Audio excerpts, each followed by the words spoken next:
We shall look at another aspect of quadratic equation, which we refer to as factorization of perfect squares. Some quadratic expressions are said to be perfect squares. How do you know a quadratic equation is a perfect square? Quadratic expressions of the form x squared plus 2xy plus y squared or x squared minus 2xy plus y squared are known as perfect squares, since their factorization is either x plus y all squared or x minus y all squared.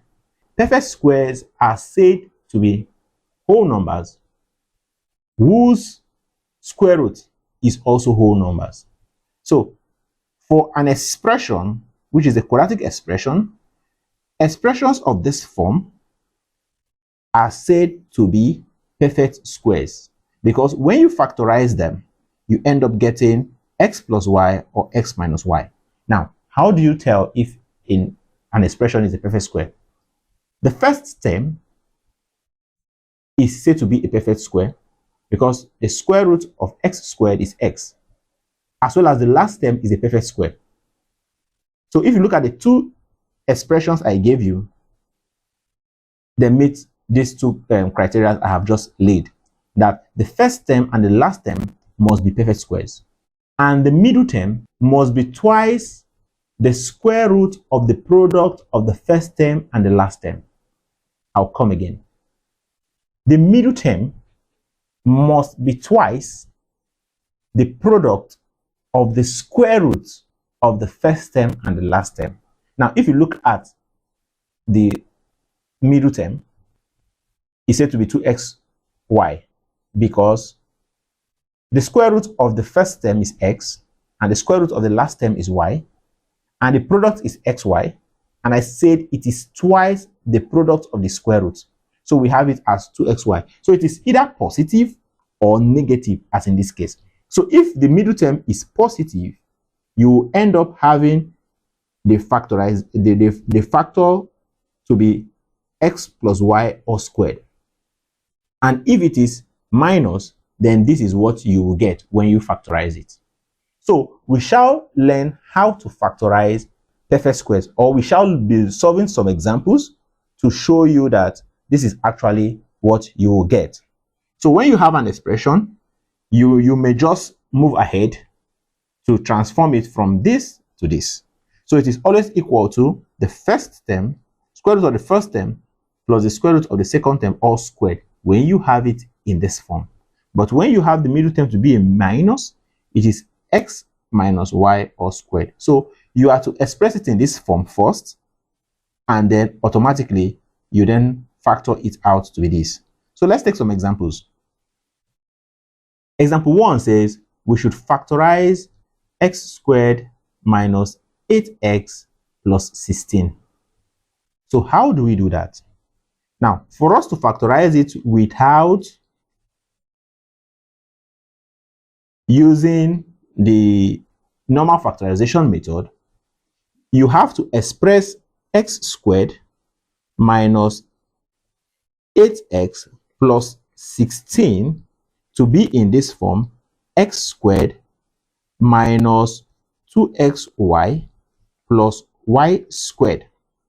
So what I'm going to do is this. Since this is minus, definitely you know that the second term is minus. So this will be x squared. Okay, this is already in the form x squared minus, I'll need to have a 2.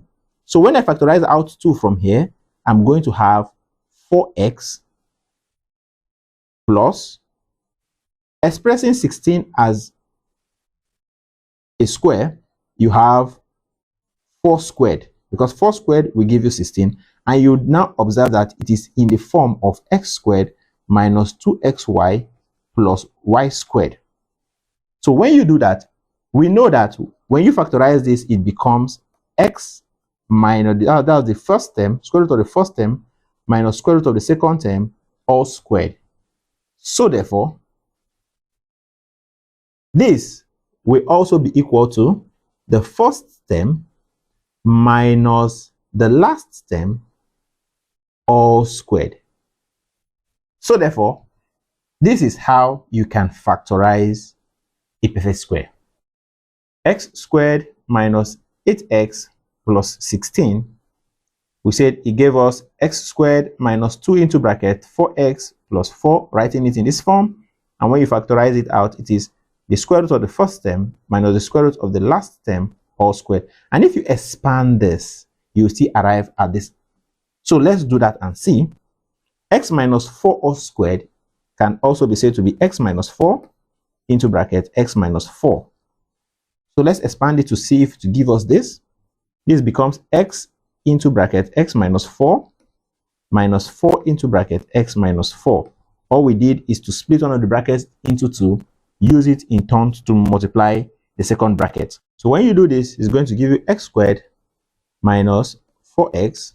Multiply this, you have minus 4x plus 16, and this is x squared minus 8x plus 16. And this is said to be equal to what we have here. So this gives us this. So you can actually factorize it to this. Example 2 says we should factorize 4a squared plus 12a plus 9. So I'll first of all write it in terms of squares. So this is said to be 2 squared a squared plus 2 into 6a plus 3 squared. This can be simplified to be 2a all squared plus 2 into 6a plus 3 squared. Now I have expressed it in the form of a perfect square, and this can be said to be equal to the first term plus the last term all squared. So this is how you can factorize this. Now, this is how you can factorize a quadratic expression. If it is an equation, then we would have equated it to be equal to 0 and then solve to get our values for the unknowns. So this is how you can factorize quadratic expressions that are perfect squares. When you come in contact with quadratic equations that cannot be factorized, or that cannot be solved using factorization method, you then move ahead to use either the formula method or the completing the square method. Now, the essence of the completing the square method is for those quadratic equations that cannot be solved using factorization method or graphical methods. So, how do we apply this?